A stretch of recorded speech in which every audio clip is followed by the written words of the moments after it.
There are 91 hidden details in My Hero Academia, and they're so low key. You might even have missed some references from DC, Marvel, and Star Wars, like when Deadpool randomly appeared in the series. Actually, even All Might's new power-up was inspired by Marvel. Not only that, but there were also references to anime masterpieces. There's Naruto, One Piece, Berserk, and even Akira.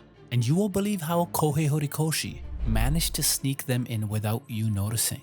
Like, he even added legit science in there. Did you notice that every time Kaminari is about to zap someone, he uses the right-hand rule from electromagnetism? And what is that?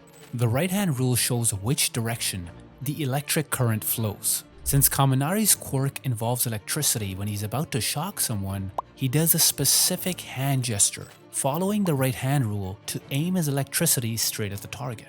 And every time he uses his quirk, bro looks exactly like Saitama. Plus his hometown is actually in Saitama.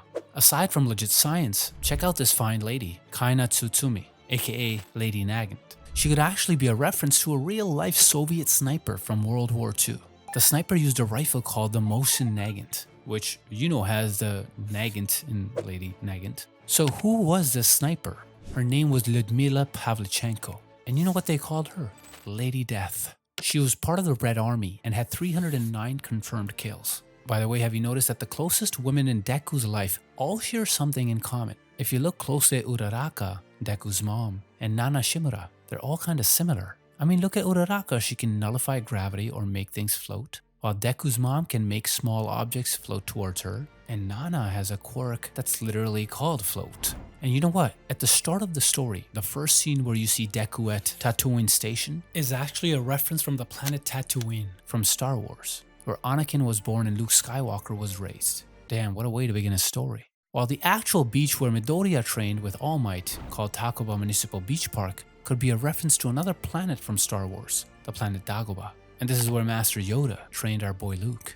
Which is a fitting parallel since All Might and Yoda were shaping their students into a hero and a Jedi Knight. Since the author of My Hero, Kohei Horikoshi, is a big fan of Western comics, especially Marvel, he sneaks in a lot of hidden references in his manga and even in the anime. He even made his volume covers look exactly like iconic ones from the comics. Like in Volume 9, which took inspiration from a cover of Ultimate Spider-Man, Venom, illustrated by Mark Bagley.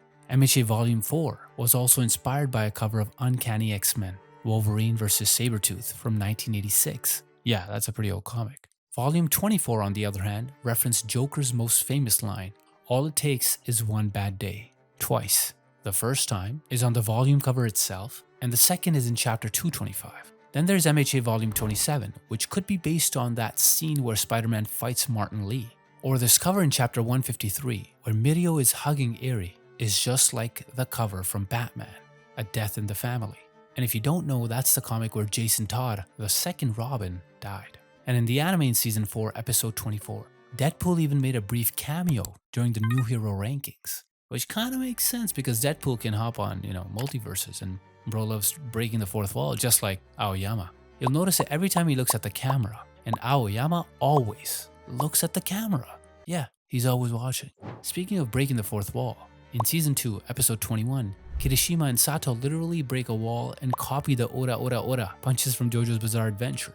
Another interesting thing about Deadpool, there's actually a character in MHA who might be inspired by him, and that's Twice. My favorite villain, by the way. Deadpool and Twice have a lot in common. Beyond their similar costumes, both were depressed guys who kind of mask their pain with humor. But there's a deeper reason why Twice wears his mask, which is why he kind of reminds me of this character from Watchmen, Rorschach. They both use their masks to stay mentally stable. Twice wears his mask because his clones once turned on each other, and it messed him up so bad that he's not even sure if he's the original anymore. The mask helps him keep it together and prevents him from losing his mind again. While Rorschach's mask represents many things. One of them is that he sees it as his real face. He uses it to stay in control and feel like his true self. Without it, he's left feeling completely lost.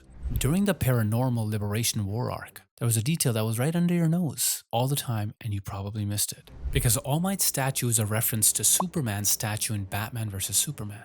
Another Easter egg during this arc, and one of my favorites, was in chapter 259, when Denji from Chainsaw Man appeared in the background, looking like he was getting ready to join the battle between the heroes and the Paranormal Liberation Front, aka the PLF. Sadly, they changed it in the anime. Instead of Denji, it's some guy with a saw head. The Paranormal Liberation Front's main hideout is in a villa on Gunga Mountain, a clear reference to Oto, Gunga, the hidden underwater city from Star Wars, Planet Naboo. Meanwhile, Deika City, in the Aichi Prefecture of Japan, serving as the base for the Meta Liberation Army, and later the Paranormal Liberation Front, seems to be a nod to the planet Dekar from the same universe. By the way, the PLF could also be a reference to a powerful group in Marvel, and that is Magneto's Mutant Liberation Front from X-Men. They are a group of mutant rebels who fight for mutant rights, but Magneto's group does it in violent and extreme ways, making them more of a terrorist group than heroes. The PLF was actually created when the League of Villains teamed up with the remaining members of the Meta Liberation Army. One of their former members, Chitose Kizuki, aka Curious, was an executive at Shueisha Publishing, a parody of Shueisha, the company that publishes My Hero Academia and other popular weekly Shonen Jump series. The Meta Liberation Army was kinda like Marvel's Brotherhood of Mutants. Both groups fight for superpowered people's rights and push for them to use their abilities freely, even if it means using violence. Since we're on the X-Men topic, there's this kid in Class 1B who looked like one of the most iconic characters in X-Men, and that is Jirota Shishida, who looks just like Henry Philip McCoy, aka Beast from X-Men. They both even wear glasses. Plus, Jirota's hero name, Javaudin, might be a nod to the Beast of Javaudin, a legendary man-eating wolf or wolf dog that terrorized France. And have you seen Full Metal Alchemist by any chance? You know this guy, Scar? Well, he actually appeared in Season 3, Episode 11, in the heat of the All Might vs. All for One battle. Also in that fight, the city where the battle takes place is called Kamino Ward, which is named after the planet Kamino from Star Wars, where they secretly made clone troopers. Similarly, in MHA, Kamino Ward is where All for One creates all the Nomu. The All Might vs. All for One battle in Kamino wasn't their final showdown, because during the final war arc, All Might shows up to face off against All for One again. And this time, All Might brought his new suit, an Iron Man inspired suit. He called it Armored All Might. Some drip right there. What I really love about this scene is that All Might was basically quirkless, and he was still beating the heck out of AFO for a few moments. His suit even had multiple weapons, and one of them looks exactly like Doc Ock's tentacles. Funny thing is, in this fight, Bleach also had a subtle reference. When La Brava noticed All Might was fighting AFO, she instantly hit the live stream, and the way she said it was with the same intensity as Bankai. Now, aside from All Might's suit, his car known as Hercules is not only from the mythology, but also could be an inspiration from the Batmobile. Meanwhile, when Deku left UA in chapter 306, that shot of him on the gargoyle is straight up a reference to Jim Lee's Batman illustration. While actually Midoriya was originally going to be more like a Batman type hero. Koei had the idea where Deku would be quirkless and have to rely on homemade gadgets. Homemade gadgets? That's not Batman, that's Spider-Man. But do you think it would have been better if Koei had stuck to the OG idea of Deku being a quirkless hero who had to rely on his gadgets? Tell me in the comments. So if Deku is like Spider-Man, that's probably the inspiration behind Deku's black whip, and his classmate Zero, the tape hero, who basically uses his tape to tie up villains and swing from buildings. Similarly, All Might is a combination of Superman and Captain America, and like Cap passing his shield to Sam Wilson, All Might passes it one for all to Izuku, by making Izuku eat his hair. Another Marvel Easter egg shows up in chapter 101, where Hatsume forces Deku to try on one of her suits, and it totally malfunctions, making Deku freak out, saying it's breaking his back. The manga seems to reference Iron Man 2, where during Tony Stark's testimony, a malfunctioning suit from Hammer Industries ends up breaking the pilot's back. Yeah, bro got twisted 180 degrees. And would you believe that even Endeavor's hero costume was actually inspired by another Marvel character, Witchfire? Even his flaming sidekickers at the agency used the catchphrase, "Flame on," just like the Human Torch from Fantastic Four. Aside from costumes, casual clothes had Marvel references, like Bakugo's Punisher shirt. At least Bakugo has a drip, while Deku was out here wearing shirts that literally just say t-shirt. Not only that, there's also a flannel shirt, dress shirt, and bed shirt, or bed sheet. No, bed shirt, that makes more sense. Also, remember that creepy guy Moonfish from season 3? He's actually inspired by the Chatterer from the Hellraiser series. Honestly, he kind of reminds me of that guy with the nasty teeth from Lord of the Rings. Well, I think all three of these guys need to have a meeting about brushing their teeth. Now we have Aizawa's hero name, Eraserhead, which is a reference to the horror movie Eraserhead. It's actually a kind of messed up film, like, let's just leave it at that. Baby Kohei really loves classic horror movies because he even made this guy, Aorio Kuraishisu, who looks exactly like Pazuzu from The Exorcist. But it's not just horror movies that influenced MHA. Take Sorahiko Torino, aka Gran Torino. His name and character are inspired by the movie Gran Torino. In that film, the lead role was even played by a Hollywood legend, Clint Eastwood. Clint plays a veteran who mentors a teenage boy, teaching him important life lessons. Similarly, Sorahiko taught both All Might and Midoriya how to become heroes. In MHA Season 2, Episode 14, the box from the new microwave deku in Gran Torino unbox features a logo resembling Amazon. I guess even in anime they need Amazon. This microwave actually plays a crucial role in helping Izuku control his quirk. And while figuring that out, Deku even references Mega Man X in Chapter 48. Even old school movies like Reservoir Dogs from 1992 made their way into MHA. The movie's about a group of thieves with color-coded names. And there's a gang in MHA that also uses color-coded names and even calls themselves Reservoir Dogs. And then there's Mina Ashiro's first choice for her hero name, Ridley Hero, Alien Queen, which is a direct reference to the xenomorph from Alien. You know, the creature with the acidic blood? The Ridley part also pays tribute to the film's director, Ridley Scott. Now in Hero Academia's movie, Heroes Rising, this villain, Kiruka, aka Slice, could be inspired by Medusa from Marvel. Both are redheads with similar hair powers, able to manipulate their hair. I'm not gonna lie, also Slice and Medusa are kinda hot, but no one will beat our best waifu, Midnight. Yeah, she was hot, but I guess now her body's already dead cold. But Midnight could be inspired by another Marvel character also named Midnight. There's also Momo Yayorozu's hero costume that looks exactly like a villain costume from DC Comics, Victoria aka the Wanderer. And even though she's a villain, girl's got some infinite gat. And you know what Kohei loves aside from Marvel and DC? Star Wars. This guy is a huge fan, and he literally adds Star Wars references all over his manga, to the point that even the main villain, All For One, is basically like Darth Vader. While they're both leaders of evil organizations, and they both have the same life-supporting mask, like, it would be insane to imagine if All For One was the real dad of Midoriya. And imagine AFO be like, No, I am your father. Well, thank God that's not going to happen because, you know, AFO ain't Midoriya's real father. Instead, Kohei decided to show that iconic scene during Class 1B's school festival. Not only that, Class 1B also mixed in 3 movie references, like Romeo and Juliet, Harry Potter and the Prisoner of Azkaban, and The Lord of the Rings. Since I've brought up Darth Vader's mask or helmet earlier, if you look closely at Toga's mask, doesn't it look familiar? That's because it's inspired by Bane's mask from one of the best movies ever, The Dark Knight Rises. Oh, and in the MHA movie World Heroes Mission, the villain Leviathan could also be a reference to Bane, especially since this villain even uses a quirk-enhancing drug, just like Bane's muscle-enhancing serum in the comics. In the same movie, there's a TV station logo that looks a lot like the Fox TV logo. And Otheon, a key setting in this movie, sounds a lot like the Ocean system from Star Wars. The same goes for its neighboring country, Kled, which is likely named after the planet Kred from The Last Jedi.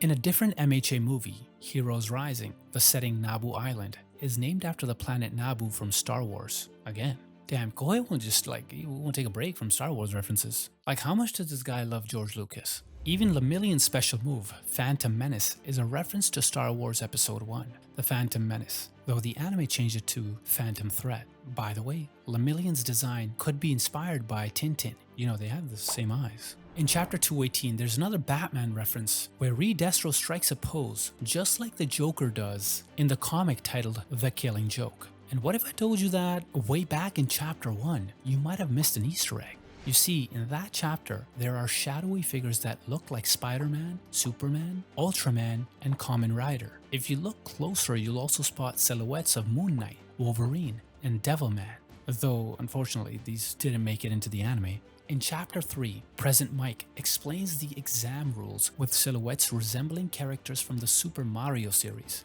This detail was changed in the anime. Not only that, but whenever there's a hospital scene, Kohei always sneaks in a Super Mario reference. Like in chapter 309, the doctor warning Deku about his injuries looks a lot like Dr. Mario. Plus there's also a doctor with a mushroom on his head, like Toad, and another one who resembles Yoshi. And did you notice that in chapter 13 or season 1 episode 9, Yui's training facility, the Unforeseen Simulation Joint, is actually named after Universal Studios Japan. Yup, the initials are the same. Now back to the Star Wars references. In chapter 331, there's this character named Timothy Akbar, who's actually based on Admiral Akbar, you know, the "it's a trap" guy from the memes. The city where Yui is located and where Deku lives, Musutafu, actually gets its name from the planet Mustafar in Star Wars. It's also the planet where Obi-Wan and Anakin fought, leading to the classic line, "It's over, Anakin! I have the high ground!" Another reference is the icy planet Hoth, which is inspired by Hosu City, where the Stain Arc took place. Aside from the two cities, the mall where Shigaraki meets Deku is called Wookiees, a reference to the Wookiees, which is Chewie's species. There's also a character who might be inspired by Chewie, and that's Nagamosamura, since they're both super hairy and his hero name is literally Chewie. On top of all those Star Wars references, this is probably the darkest one of them all. In chapter 370, the 6 out of 6 incident is mentioned, and it's a clear reference to Star Wars Order 66, also known as the Great Jedi Purge. This was when the Jedi Knights were hunted down and wiped out in the Star Wars universe. In MHA, it's called the Great Jedi Purge, where heteromorphs, people with animal-like quirks, were brutally killed just because they looked different. There are also characters in MHA that are probably inspired by other anime.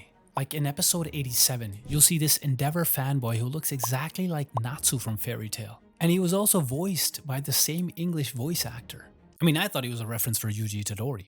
Speaking of lookalikes, Kaito Ishikawa, who voices Ida, kinda looks like Ida himself. Now, during the provisional license exam, Todoroki goes up against some ninja-like opponents that look straight out of Naruto.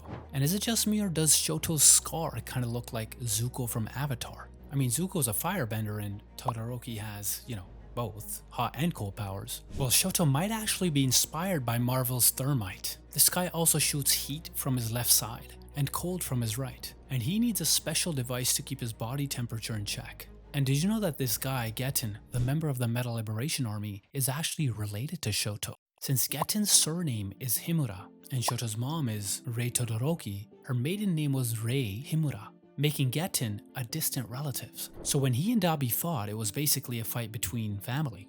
Family.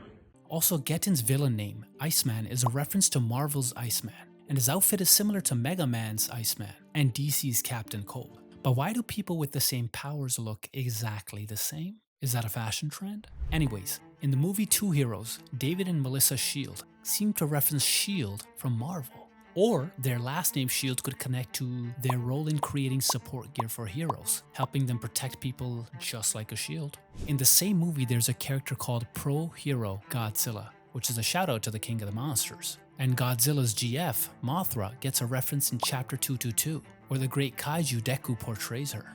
Later in that chapter, Shigaraki's "Why Not Destroy It All" speech mirrors a similar scene in Hunter x Hunter, where Morena Prudo expresses the same destructive mindset. Both panels are almost identical in layout, showing that both characters have the same burn it all down attitude towards the world. There are even Berserk and One Piece references. For example, in chapter 286, when Deku goes into rage mode, it's similar to Guts in this panel. Or this near high-end Nomu that looks exactly like the Beast of Darkness. And even Dark Shadow's total release Abyssal, Dark Body in chapter 381 is a nod to Berserk chapter 316. While in My Hero Academia chapter 145 you'll notice that one of Kirishima's friends was wearing a straw hat. Actually, Kohei is a fan of One Piece, and he even submitted fan art to Oda where he drew Smoker before he even started My Hero Academia. In One Piece chapter 1122, Oda recreated that fan art, likely as a tribute to Kohei since MHA had already ended. Another anime/manga masterpiece gets referenced in chapter 233 when Shigaraki's arm breaks during his fight with Destro, similar to when Tetsuo from Akira lost his hand. Also, the scene where Tomura Shigaraki wears a red cape could be a reference to Tetsuo. It kinda makes sense too, since both characters have destructive powers. And in that episode, Shigaraki destroyed Jakku City, which is another Star Wars reference to the planet Jakku. Aside from the Akira cape reference, in the movie Heroes Rising, Shigaraki's look is really similar to Dante from the Devil May Cry video game. Damn, Shigaraki was a gamer? Yeah, he was a gamer. He and Spinner actually played League of Legends. Spinner even screams in Grand Theft Auto while driving a truck. And if you look closely in chapter 271, Treasure Knight from Shovel Knight shows up. Honestly, he also kind of looks like Nautilus from League of Legends. There are also some small but interesting details in the My Hero Academia spin-off, Vigilante. Like there's a rip-off version of Ash and Pikachu making a surprise cameo in Vigilante's chapter 5. And in chapter 63, there's a villain who looks a lot like Kirby. The villain's name is Garvey, and his quirk is called Stalk. He can absorb attacks, store them up, and then release them whenever he wants. And it was young Aizawa who took him down. Also, the pro-hero named His Purple Highness is clearly inspired by the late musician Prince. His design and hero name both reference Prince, and they even share the same birthday. Plus, in Vigilante's chapter 39, while Koichi is practicing his quirk, he strikes a pose just like Goku does when he's about to launch a Kamehameha. Famous music and bands are also referenced in My Hero Academia. The anime even pays homage to the Beatles with a scene that mirrors their iconic Abbey Road album cover. Another reference is Tomoyasu Chikazoku, aka Skeptic, who's a board member of Feel Good Inc., a nod to the Gorillaz song Skeptic's design. His gorilla-like minions and his company name are all inspired by the band Gorillaz.